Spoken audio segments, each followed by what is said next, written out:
Mas uma vez, eu estava pregando, e naquele dia eu denunciei algumas heresias que são ensinadas no meio evangélico por alguns pseudo-pastores. E um irmão veio argumentar comigo, dizendo que eu não deveria perder tempo em falar sobre heresias e pregar o evangelho. Mas eu pergunto para vocês, como pregar o evangelho sem falar de heresias? Como pregar o evangelho sem denunciar o erro? Sem falar daquilo que está errado? Ou pelo menos daqueles que chamam para si a responsabilidade de serem professores, de serem pregadores, e na verdade, quando abrem a boca, estão pregando mentiras para as pessoas. Então essa pessoa me disse que eu estava sendo muito duro e que eu estava perdendo o meu tempo em falar de coisas que não vinham ao caso e que eu deveria me concentrar em pregar o evangelho. Bom, se esse irmão vivesse na época de Jesus, eu me pergunto se ele chegaria perto de Jesus e falaria isso. Porque Jesus era direto. E quando ele tinha que falar, ele falava. E ele não estava nem um pouco preocupado com os aplausos dos homens. E aqui está ele, diante dos escribas e fariseus. Até agora, o que Jesus tem feito? Capítulo 21, capítulo 22, ele está ali preparando o terreno, contando parábolas, mostrando ali a hipocrisia dos fariseus, mas em forma de parábolas. Está amaciando a carne. Ele está contando ali a parábola dos 2 filhos, a parábola dos lavradores maus, a parábola das bodas, até que ele chega aqui no capítulo 23, e agora ele fala abertamente. Ele não vai mais fazer rodeios, e ele vai mostrar para os seus discípulos, e para aqueles que estavam ali ouvindo os seus ensinamentos, quem eram os fariseus. Porque ele conhecia o coração dos fariseus.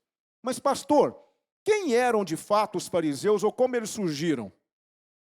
Bom, os fariseus surgiram em Israel em resposta aos acontecimentos religiosos, culturais e políticos que afetaram a nação desde o Império Grego e talvez antes desse período. Eles se tornaram proeminentes durante o período dos Macabeus, por volta do ano 160 a.C. E seus 2 principais rabinos, Hilel e Shammai, apareceram durante as décadas finais antes do nascimento de Jesus. Suas respectivas escolas dominaram a cena religiosa de Israel pelos 2 séculos seguintes. Shammai era conservador, Hilel moderado. Na época de Jesus, os fariseus haviam se tornado os líderes religiosos de Israel. Eles controlavam a sinagoga e tinham representantes no sinédrio.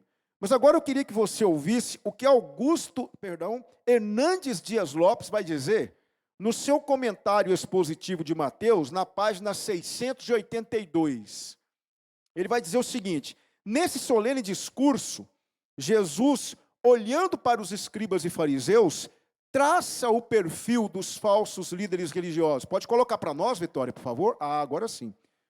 Líderes religiosos. Esses líderes falharam em 3 sentidos. São destituídos de sinceridade, de compaixão e de humildade. Agora preste atenção, irmãos. Os escribas fechavam a porta do reino diante dos homens. Capítulo 23, 13.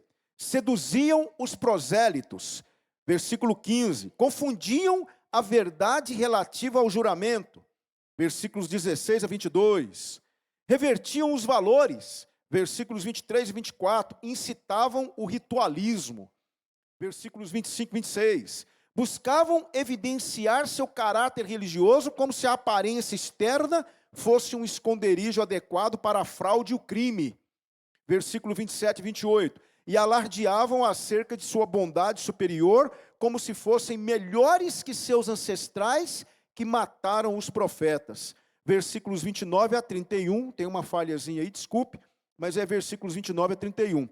Por todos esses pecados, pronuncia-se juízo contra eles. Versículos 33 a 36. Então esses eram os escribas e fariseus, falsos, mentirosos, homens enganosos, que estavam ensinando mentiras para a nação de Israel. E quando Jesus fosse levado ao céu, os discípulos teriam de enfrentar esses homens. E teriam muitas dificuldades com esses homens, porque eles continuariam se opondo à verdade do Evangelho, assim como hoje há muitos que se opõem também às verdades sagradas da palavra de Deus. Quantas pessoas hoje têm se levantado para simplesmente contradizer ou tentar trazer em descrédito as verdades da palavra de Deus, ensinando mentiras para as pessoas. Nunca foi tão importante denunciar o erro e a heresia como o tempo que nós estamos vivendo.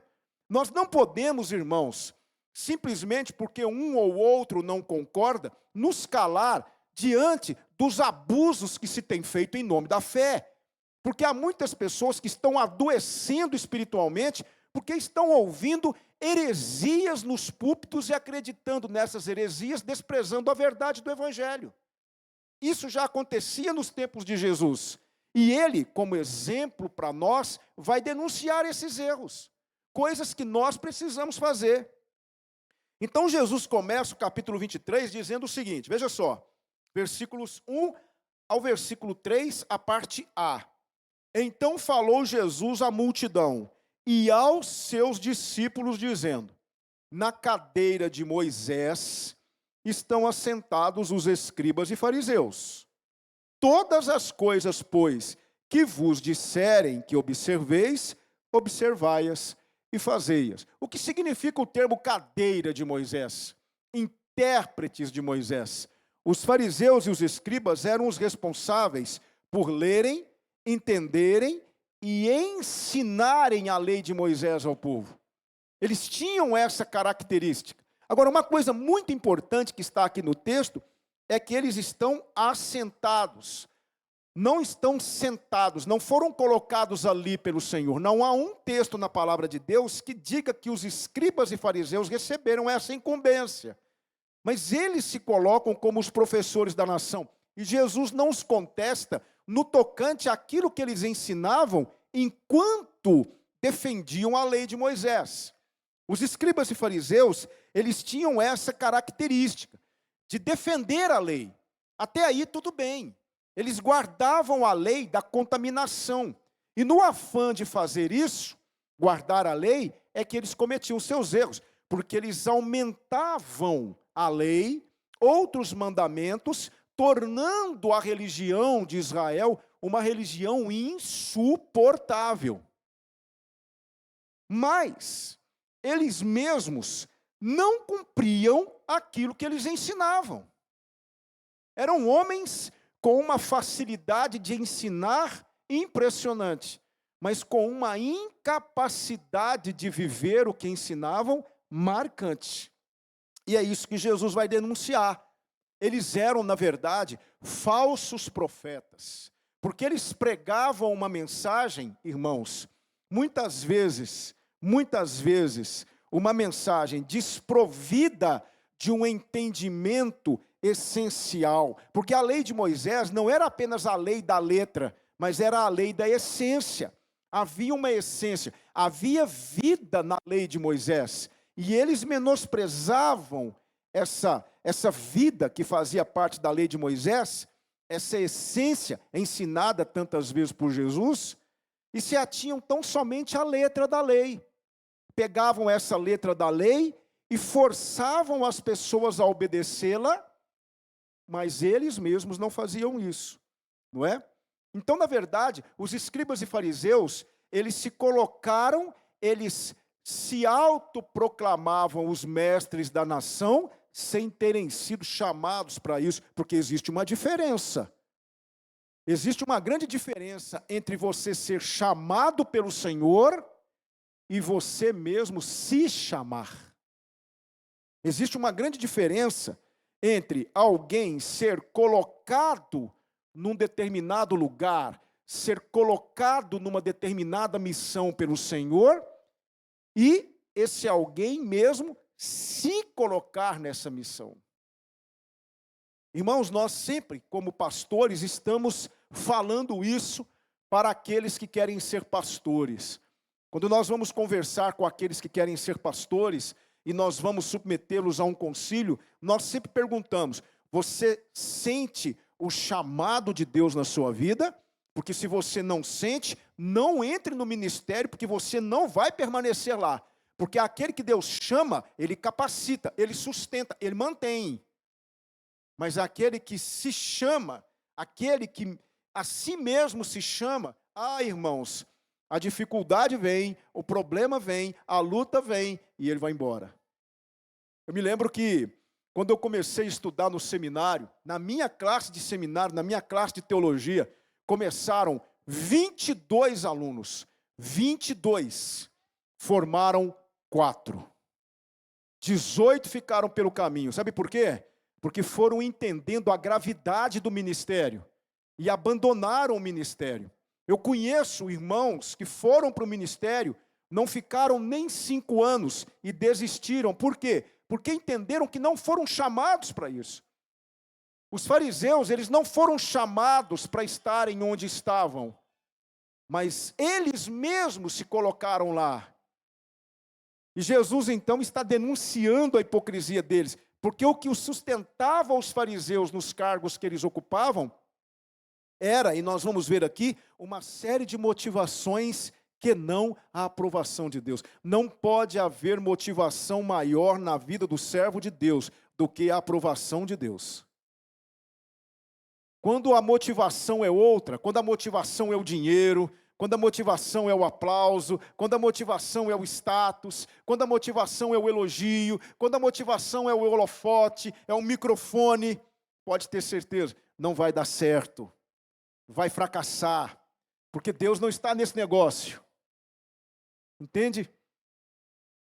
Jeremias 23, versículo 21 diz assim: não mandei esses profetas, todavia eles foram correndo, não lhes falei a eles, contudo profetizaram. Olha só, tem muito profeta por aí falando por si mesmo, não sendo enviado por Deus, não sendo colocado no ministério por Deus. E esses profetas estão matando o povo de Deus. Então Jesus Cristo está dizendo: olha, na cadeira de Moisés estão os fariseus. Eles estão ensinando a lei. Ouçam o que eles estão ensinando. Mas Jesus complementa: mas não façais conforme as suas obras, porque dizem e não praticam. Diferentemente de Jesus, que vivia aquilo que ele pregava, os fariseus pregavam, mas não viviam. É o tradicional: faça o que eu falo, mas não faça o que eu faço. Não olhe para as minhas ações, não olhe para as minhas atitudes, porque as minhas atitudes são incongruentes com o meu ensino.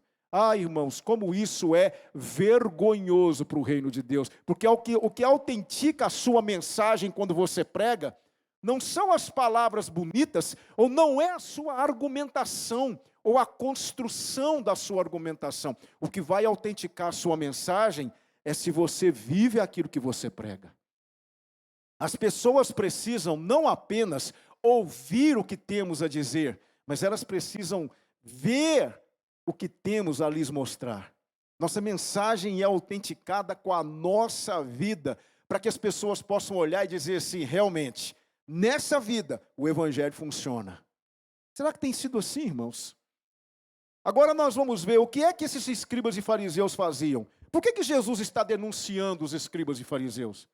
Por que ele está atacando os escribas e fariseus?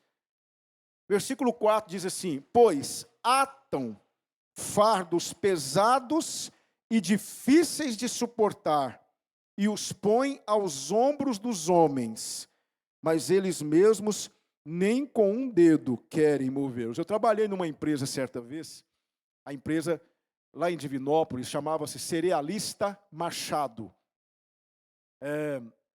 Ela não existe mais, é uma empresa que fechou, e eles entregavam na região. Os caminhões saíam carregados com sacos de batata, sacos de feijão, arroz, milho. E eu fui trabalhar nesse cerealista, né? E eu me lembro que um dia Quando eu cheguei lá para trabalhar, eu achei que a coisa seria uma coisa mais leve, mais tranquila, que eu ia ficar ali ensacando, né? Enchendo os saquinhos de farinha. Me chamaram para fazer isso, né? Então, ok. Aí tinha uma máquina, você enchia o saquinho com farinha, colocava na máquina, apertava um pedalzinho, descia-se uma base de metal e soldava o saquinho. E ali eu ia enchendo os fardos com saquinhos de farinha de milho, farinha de mandioca, né? Quando foi um dia, eles foram fazer uma viagem para São Gotardo. E faltou um dos que trabalhavam no caminhão para descarregar o caminhão. E eles então me mandaram ir descarregar o caminhão, né? E lá fui eu, inexperiente, porque até mesmo para poder pegar um saco de batata, um saco, você precisa ter uma certa malícia, uma certa maldade. Não é simplesmente colocar sobre os seus ombros. Você tem que ter ali todo um projeto ali, saber como pegar, a forma de você agachar para colocar na amarração. Tem todo um processo, né? O meu pai, ele é experiente nisso, trabalhou com isso a vida inteira, mas eu não. E lá fui eu, irmãos, naquele dia para descarregar. Meus amados irmãos, que vergonha. Que vergonha. Começaram a colocar aqueles sacos pesados de batata nas minhas costas para descarregar. Vamos, vamos, vamos. Eu correndo, tropeçando, aquele negócio pesado. Eu ia para um lado, eu ia para o outro. Não é? E passando vergonha. Rapaz, mas que isso? Que moleza é essa, né? E colocou mais um, e colocou mais um. Só sei que cheguei no final do dia, irmãos, eu estava simplesmente exausto. Porque eu não tinha experiência, porque era algo pesado e mais. Era algo muito pesado para mim. Eu estava aí na casa dos meus 15 anos. Irmãos amados, que dificuldade. Era isso que os fariseus faziam no povo de Israel. Eles colocavam fardos pesados nas costas do povo de Israel e exigiam que o povo de Israel carregasse aquilo sem reclamar. Vamos, eles precisam obedecer, é a lei de Deus, eles têm que cumprir. A religião tornou-se um fardo e Jesus está denunciando isso. Ele está dizendo, eles atam fardos pesados e difíceis de suportar, os põem aos ombros dos homens, mas eles mesmos nem com um dedo querem movê-los. Aí eu me lembro lá do caminhão, lá em São Gotardo, o camaradinha lá em cima do caminhão, só conferindo, anotando lá num papel, o outro colocando nas nossas costas, e eu e mais um sofrendo para levar aquele saco de batatas para dentro do estabelecimento comercial. Então ali está o fariseu. O fariseu está mandando você obedecer à lei de Deus, está observando se você está obedecendo. E ai de você se você não obedece. Você vai ser punido. Se você não guardar o sábado, se você fizer algum tipo de trabalho no sábado, se você não circuncidar o seu filho ao 8º dia criteriosamente, se você fizer isso ou aquilo, ai de você. Assim eram os fariseus. A religião dos fariseus era uma religião impossível de ser observada, não é? Irmãos, o problema é que os falsos profetas, eles enganam o povo, substituindo a palavra de Deus por suas próprias doutrinas. Eles querem fazer das pessoas que os ouvem seus súditos, querem fazer deles pessoas subjugadas, e eles começam a impor fardos pesados nas costas dessas pessoas, exigindo delas o cumprimento literal, e se não há um cumprimento, eles começam a fazer ameaças e chantagens emocionais. Eu sei do que eu estou falando, eu já ouvi isso. Irmãos, uma determinada igreja, há um tempo atrás, exigia dos seus membros, exigia que seus membros entregassem no altar do Senhor as chaves de seus carros. E aqueles que não o fizessem, estavam debaixo de maldição e poderiam ser vitimadas ou vitimados por acidentes automobilísticos. E eles faziam questão de mostrar acidentes no telão da igreja, para que as pessoas pudessem ver aquilo, tremerem de medo e entregarem ou uma oferta consubstancial ou as chaves do seu carro para se verem livres daquela maldição do pastor. Coisas que acontecem hoje no meio evangélico e que envergonham o evangelho de Jesus. Entende? Aí Jeremias, mais uma vez, vai nos dizer, capítulo 23, versículo 25 e 26. Tenho ouvido o que dizem aqueles profetas, proclamando mentiras em meu nome, dizendo, sonhei, sonhei. Até quando sucederá isso no coração dos profetas que proclamam mentiras, que proclamam só o engano do próprio coração? Hoje nós estamos às voltas com isso, e o que mais entristece meu coração é que há pessoas que querem exatamente isso, querem ser enganadas, querem ser pisoteadas na sua questão de fé, querem ser massacradas por mentiras que lhes amedrontam, que lhes trazem pânico, pavor, pessoas que infelizmente estão dentro de comunidades religiosas, que ao invés de estarem encontrando paz, estão encontrando perturbação, porque os fariseus estão mais vivos do que nunca. Essa é a verdade. E aí Jesus continua denunciando, ele não parou, ele diz lá a partir do versículo 5, todas as suas obras eles fazem a fim de serem vistos pelos homens, pois alargam os seus filactérios. O que é filactério? Filactério era uma caixinha contendo dentro dela frases, versículos escritos em papel da lei. E havia pelo menos 4 dessas leis escritas em papel, enroladas e colocadas dentro desse filactério. Êxodo 3, de 3 a 10, e de 11 a 16, Deuteronômio 6, 4 a 9, e 11, de 13 a 21. Eles colocavam esses versículos dentro dessas caixinhas, e colocavam as caixinhas na testa. Amarravam as caixinhas na testa, ou amarravam nos seus braços. Então, eles queriam mostrar que eles traziam consigo a palavra de Deus, que a palavra de Deus estava neles, enrolada neles, colocada diante dos olhos deles. E eles também aumentam as franjas dos seus mantos, gostam do primeiro lugar nos banquetes, das primeiras cadeiras nas sinagogas, das saudações nas praças. Um fariseu estava passando, e eles tinham até mesmo uma forma de andar. Eles andavam, cabeça erguida, e as pessoas então passavam e diziam, salve mestre, e eles balançavam a cabeça para frente, salve mestre, ô mestre, eles gostavam disso.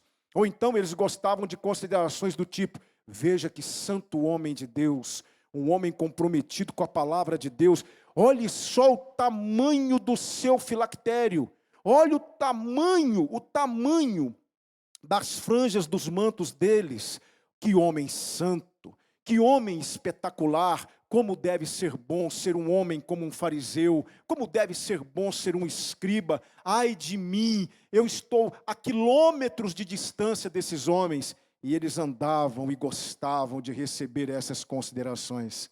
Esses eram os fariseus. Quando chegavam nas festas, eles amavam serem tratados como os convidados especiais das festas. E os anfitriões, achando que estavam prestando um serviço a Deus, honrando esses homens, preparavam os primeiros bancos e deixavam sempre os primeiros bancos para que os fariseus pudessem se assentar.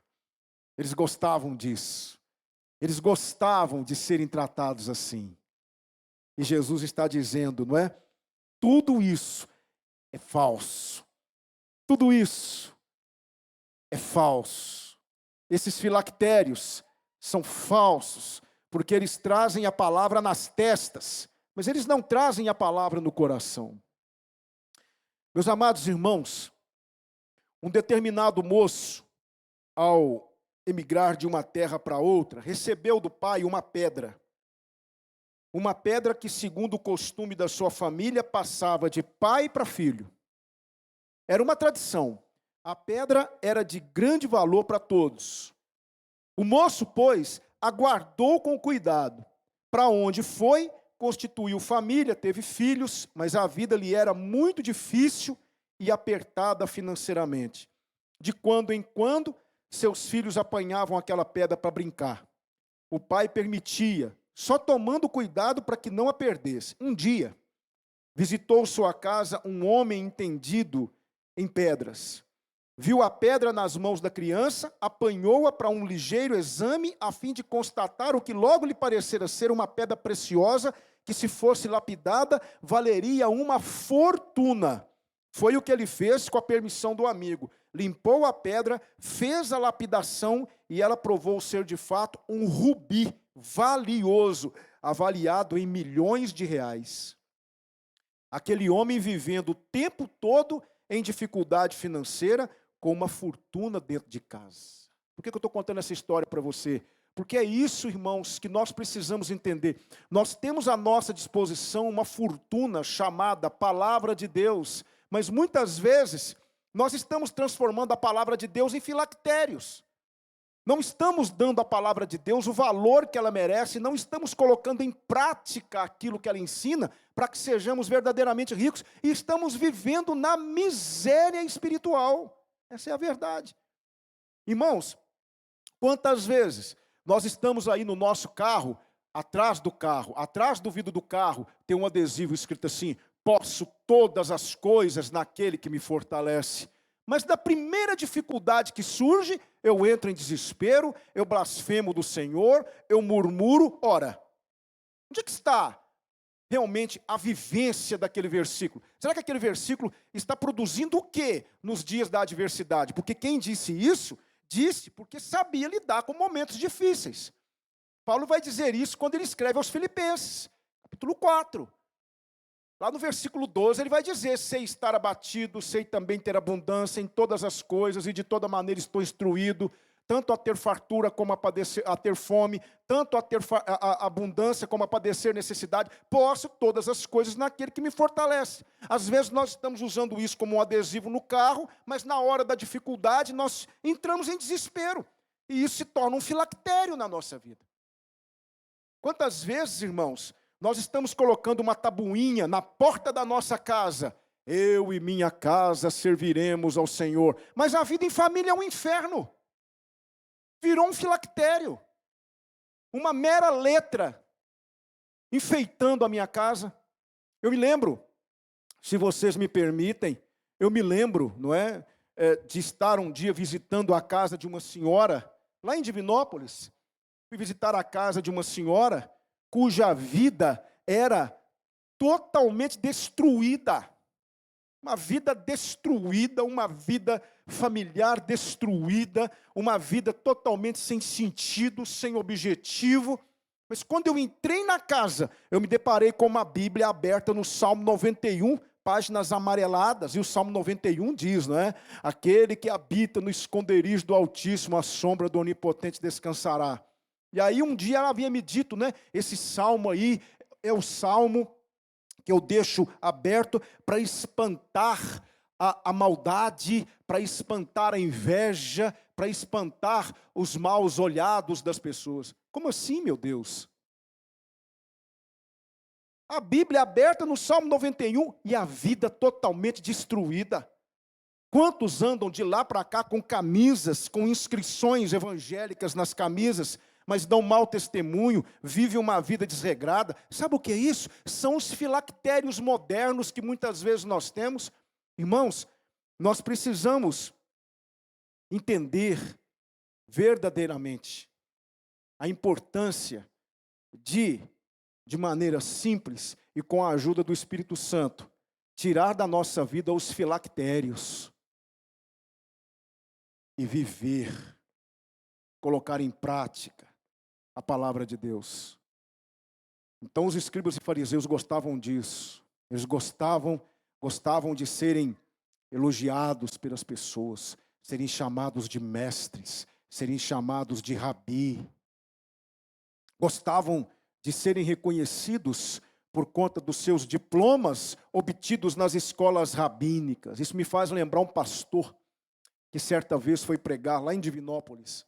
Um pastor renomado, cheio de diplomas, pós-graduado nisso, mestrado naquilo, doutorado naquilo outro, um homem extremamente inteligente, inteligentíssimo, foi pregar na minha antiga igreja.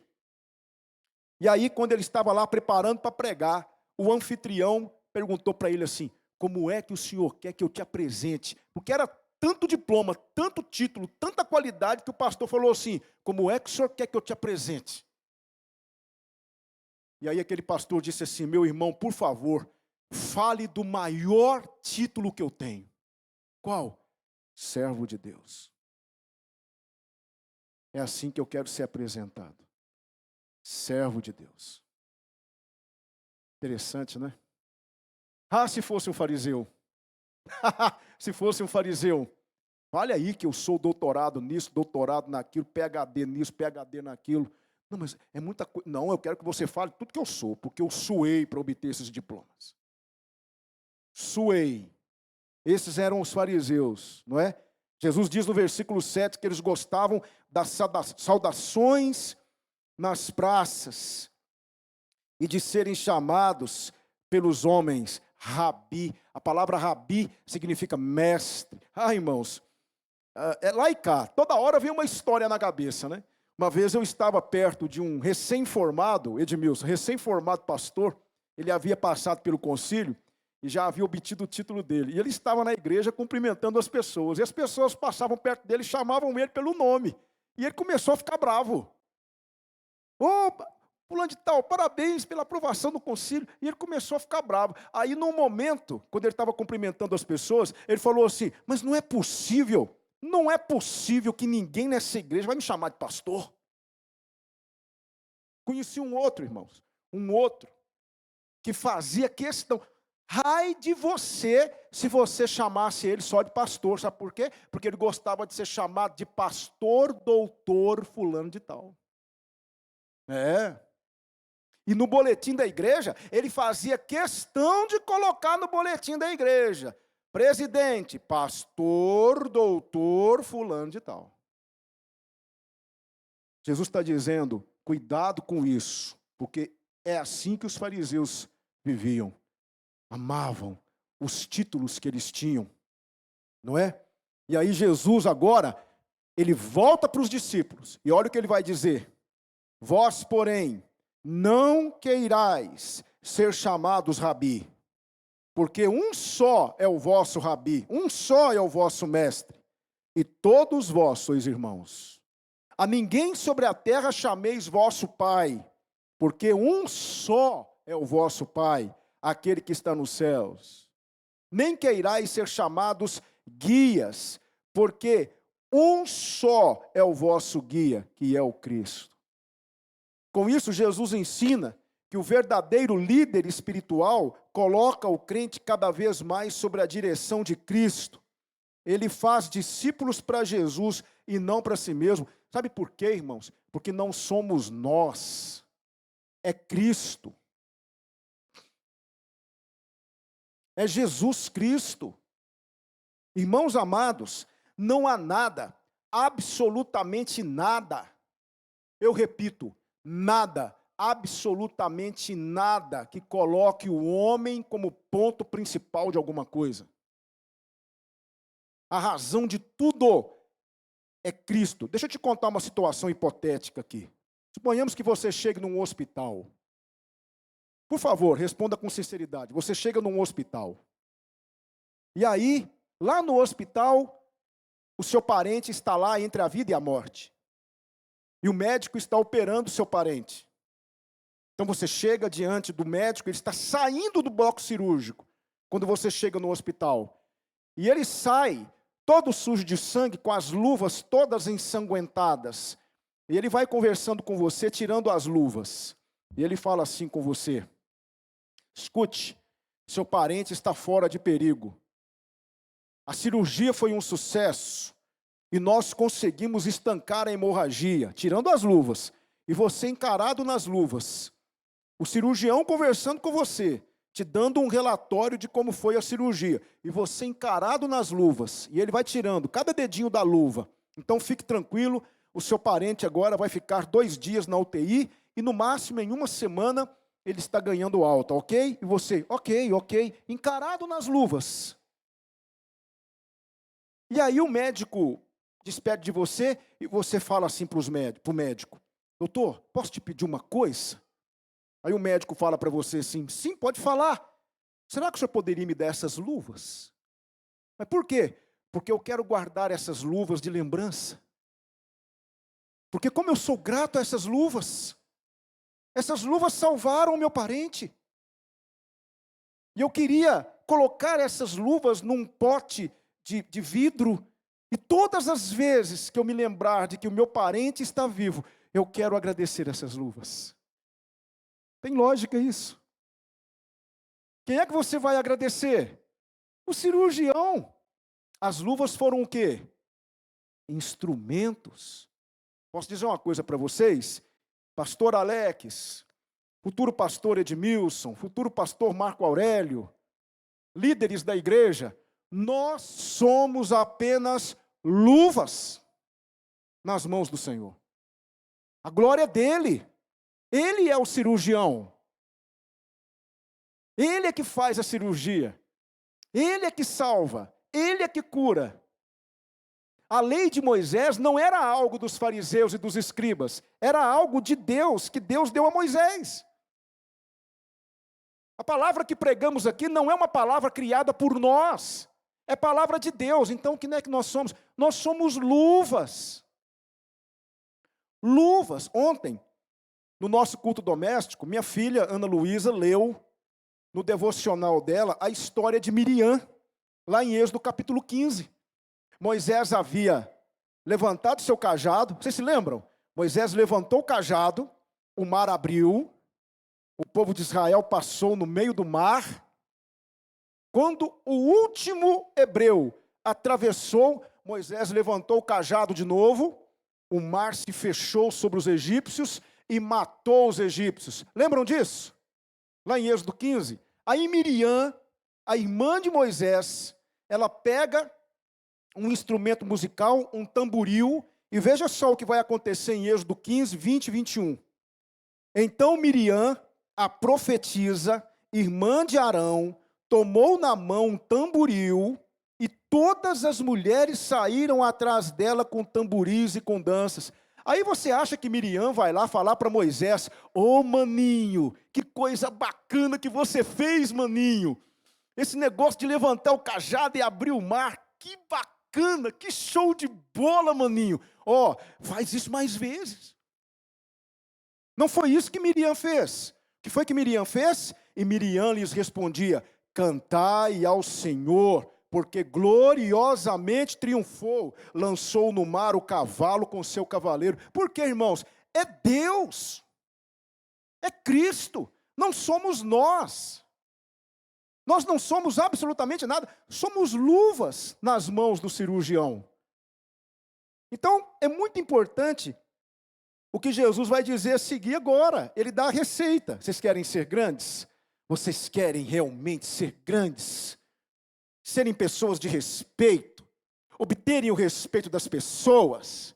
Jesus vai dizer aqui, versículos 11 e 12.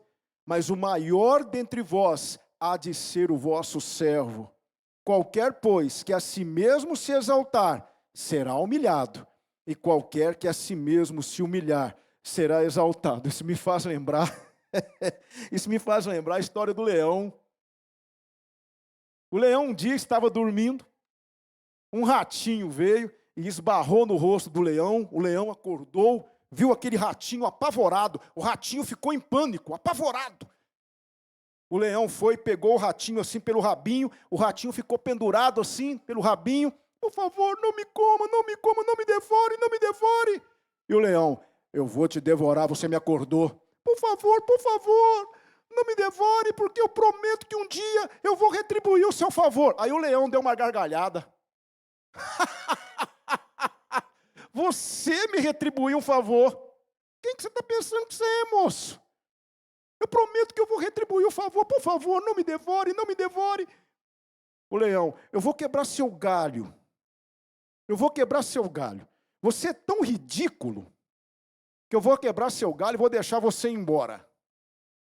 Mas só faltava essa. Rapaz, olha quem você é e olha quem eu sou.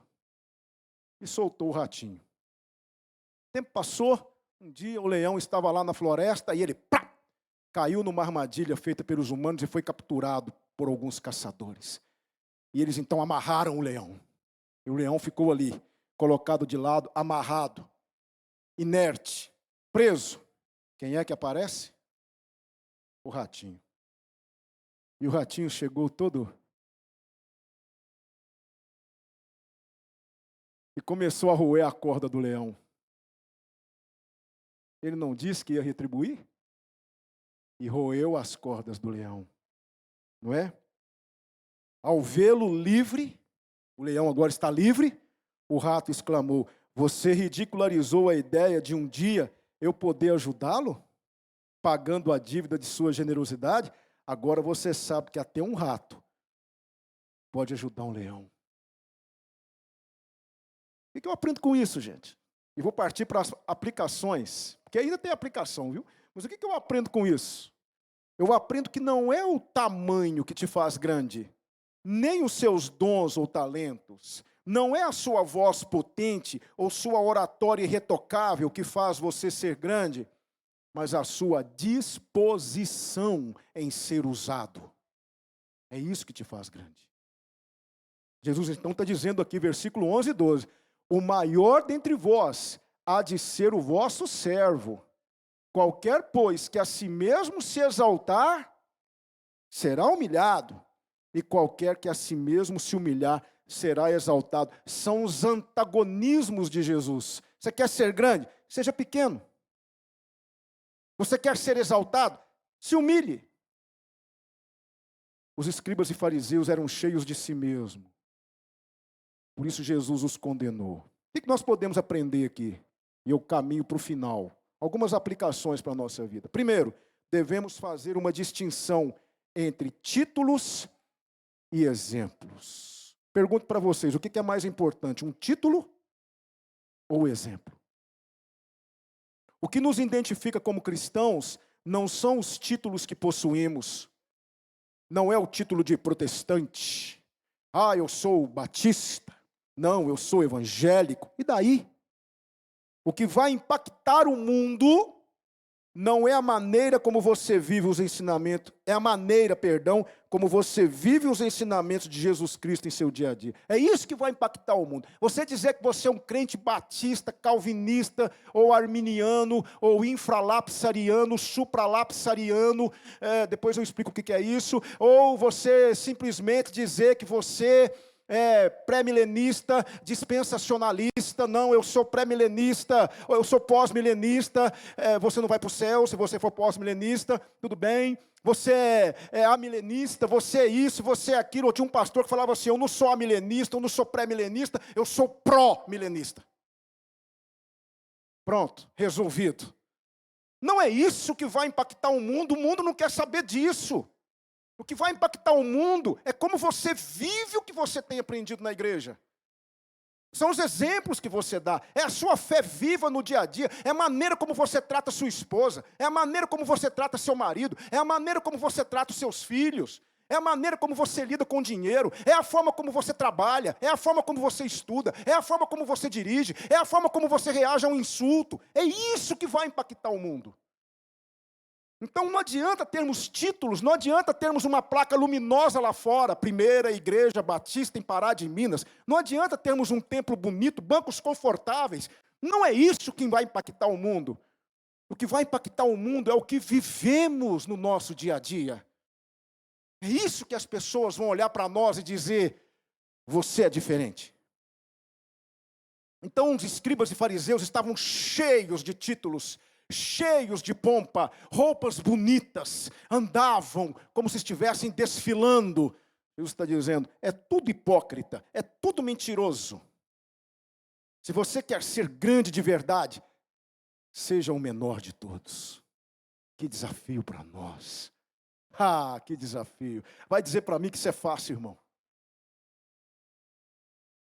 Segunda coisa que eu aprendo, entendamos que ostentação e preeminência entre cristãos desagradam profundamente a Deus. Irmãos amados, o maior homem, com exceção de Jesus, é claro, que pisou nessa terra, porque para mim Paulo foi o maior homem que colocou os pés nesse mundo, sem sombra de dúvida. Olha o que ele vai dizer, 1 Timóteo 1,15. Esta é uma palavra fiel. Pode pôr para nós, Vitória, por favor? Essa é uma palavra fiel e digna de toda a aceitação, que Cristo Jesus veio ao mundo para salvar os pecadores, dos quais eu sou o principal. De quem que eu estou falando? De Paulo. Mas o que é que ele se considerava? O principal dos pecadores. Meu Deus, então o que é que eu sou? Eu não sirvo para ser nem o tapete onde Paulo limpa os pés. E vou achar que sou alguma coisa? Olha o que vai dizer o apóstolo Paulo em Efésios 3:8. Ele vai dizer o seguinte: a mim, o mínimo de todos os santos, me foi dada esta graça de anunciar aos gentios as riquezas inescrutáveis de Cristo. O que ele se chama? O mínimo, o menor de todos os crentes. Ah, irmãos, tem uma frase que diz assim: você não imagina o bem que pode praticar quando não se importa com quem recebe o crédito. Irmãos, eu me lembro quando eu fazia isso. Hoje eu não faço mais, tá? Mas teve uma época que eu fazia. Eu gostava de ir nesses shows gospel. Eu me lembro de uma época, em 1995, eu fui num show gospel em Belo Horizonte, porque uma banda que eu era fã ia cantar. Eu era fã mesmo. O quê? Essa banda vai estar em BH? Ah, eu tenho que ir lá tirar uma foto com o vocalista. Lá fui eu para Belo Horizonte, lá no Parque de Exposições. Fui lá participar da... E esperei o dia inteiro. E uma chuva que caiu naquele dia. Mas eu fiquei lá, porque eu quero tirar uma foto com aquele cantor. Chegou a banda, irmãos. Chegou a banda. E eu não acreditei. E aí foi aquela muvuca de gente cercando a banda. E eu aperto daqui, aperto dali. Eu tenho que chegar perto dele, eu tenho que chegar. Acreditem, eu já fiz isso. Eu tenho que chegar perto dele, eu tenho que chegar perto dele. E aí eu cheguei perto dele. Quando eu cheguei perto dele, ele todo cheio de si. Será que você pode tirar uma foto? Ele, anda rápido, anda rápido, anda rápido. Estou com pressa. E vocês acreditam que eu ainda fui? Eu ainda fui, meu Deus. Eu não acredito que eu fiz isso. Fui eu correndo. E ele lá. Tirou uma foto. Eu, obrigado. Saiu com a banda dele para tocar. Quando ele chegou lá em cima, porque nós vamos lançar agora um CD em espanhol. E eu lá, camarada. Aí um amigo meu falou assim, aqui, vamos lá no stand daquela banda, eles estão lá, vamos lá ver se eles podem tirar uma foto com a gente. Eu não vou passar por esse vexame de novo, não. Não, mas eles são legais. E aí eu fui com os meus amigos. Uma banda famosa, muito famosa. E eles estavam lá no stand. E quando nós chegamos, eles deram um sorriso para a gente. Ô galera, vem cá. E nós entramos. E aí ele chegou, tudo bem, jóia? Eu falei assim, rapaz, nós podemos tirar uma foto com você? Claro, uma honra para a gente. E eles nos abraçaram, irmãos, e ficou lá, eu tenho a foto até hoje. A banda que desfez, a banda que nos desmereceu, não vou falar o nome não. Mas essa banda que nos tratou com respeito, com amor, com humildade, eu falo, Oficina G3. Quem conhece aqui? Oficina G3. Juninho Afran, o guitarrista. Uma pessoa extremamente humilde e simples. Um talento nato. Ele é desse tamaninho, gente. Me abraçou, aquele cabelão, né? Roqueiro, né? Me abraçou, conversou comigo, uma humildade. Aí eu fiquei pensando, né, cá com os meus botões, a primeira banda acabou, mas o Oficina G3 está aí. Sabe, esse negócio de se sentir melhor do que as pessoas, de achar que você é melhor, porque você pertence à denominação tal, você estudou teologia, você tem tantos diplomas. Ah, querido, essas coisas não agradam a Deus. O que agrada a Deus é humildade.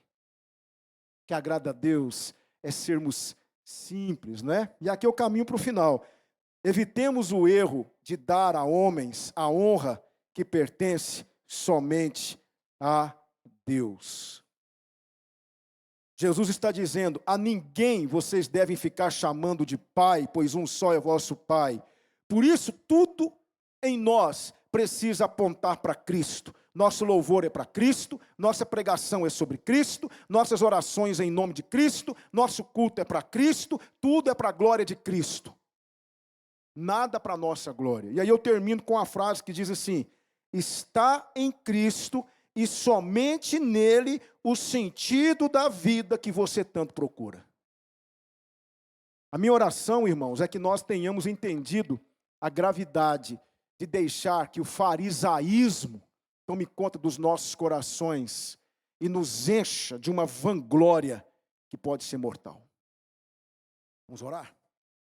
Deus Todo-Poderoso, nós te agradecemos pela palavra do Senhor que foi pregada e ensinada e mostrada de maneira tão clara. Ó Deus, nenhum mérito para mim, nenhum aplauso para mim, nenhum elogio para mim, porque a palavra que foi pregada não é minha, o que aconteceu aqui não foi provocado, não foi promovido por mim, tudo é para Cristo, Ele é o personagem principal, o ensino veio dEle, as palavras vieram da boca dEle, não há nada aqui, Senhor, para mim. Por isso eu glorifico o nome do Senhor, por ter falado conosco nesse texto, e ainda falará nos demais textos que iremos expor na próxima semana, tentando entender a gravidade do que Cristo disse acerca dos perigos de sermos dominados pelo egocentrismo e acharmos que somos melhores do que os outros. Que o Senhor continue nos quebrantando com a sua palavra e nos abençoando. Muito obrigado pelo seu amor, pela sua graça e pela sua bondade sobre nós.